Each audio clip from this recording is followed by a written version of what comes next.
ജീവൻകുമാറിന്റെ ബന്ധുക്കളാണ്. അതെ. എനിക്ക് ചില വസ്തുതകൾ അറിയാനുണ്ട്. ഞാൻ കേരളഭൂമിയിൽ നിന്നാണ്. നിങ്ങളുടെ കുടുംബത്തിൽ ഇതിനു മുമ്പ് ആരെങ്കിലും കടലിൽ വീണ് മരിച്ചിട്ടുണ്ടോ? വെള്ളം കുടിച്ച ആരെങ്കിലും മരിച്ചിട്ടുണ്ടോ എന്നാണ് ഞാൻ ഉദ്ദേശിച്ചത്. ഐ മീൻ കുളത്തിലോ കിണറ്റിലോ പുഴയിലോ കായലിലോ വീണ് ആരെങ്കിലും? ആ, അപ്പോ കുടുംബ പാരമ്പര്യം മറികടന്നുള്ള ഒരു ദുർമരണമാണിതല്ലേ? സ്വത്തിനെ ചൊല്ലി ജീവൻകുമാറും അയാളുടെ അച്ഛനും തമ്മിൽ എന്തോ ഏറ്റുമുട്ടൽ ഉണ്ടായിരുന്നല്ലോ? ഒരു ഏറ്റുമുട്ടലുമില്ല. അവന്റെ അച്ഛനായത്. സാർ ഇങ്ങോട്ട് വന്നാട്ടെ.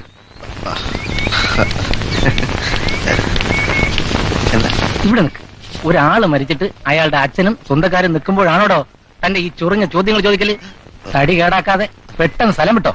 ഞാൻ ചോദ്യങ്ങൾ ചോദിക്കാതിരുന്നാൽ മരിച്ചാൾ തിരിച്ചു വരുമോ? മനുഷ്യനെ ഭ്രാന്തി കൊടുപ്പിക്കാതെ താൻ പോകുന്നുണ്ടോ?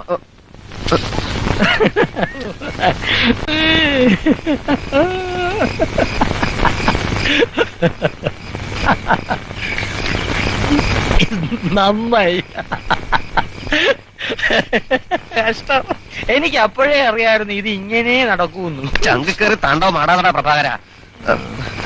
ഞാൻ സ്വന്തം ലേഖകൻ. ഇവൻ പ്രസിൽ ബൈൻഡിങ് സെക്ഷനിൽ പശയച്ച് നടന്നവൻ. കാല് നക്കിയും കാക്കാ പിടിച്ചും ചീഫ് റിപ്പോർട്ടറായി. ഇപ്പൊ എന്റെ തലേ കയറി ഒന്ന് തൂറുക. നല്ല ഭാഷ സംസാരിക്കണ. ചേട്ടൻ അറിയില്ല സ്കൂപ്പ് മിസ്സായതിന്റെ വിഷമം.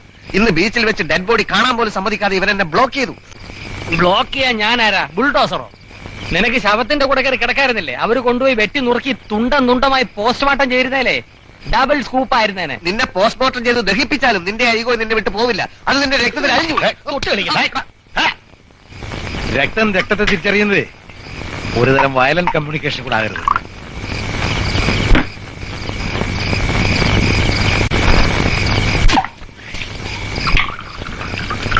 ഈയിടെ അല്പം കൂടുന്നുണ്ട്. സോഡ കൂടുന്നോണ്ട് കുഴപ്പമൊന്നുമില്ല. സോഡ അല്ല, വിസ്കി. എത്രാമത്തെയാന്ന് അറിയാവോ? ആറാമത്തെയാ.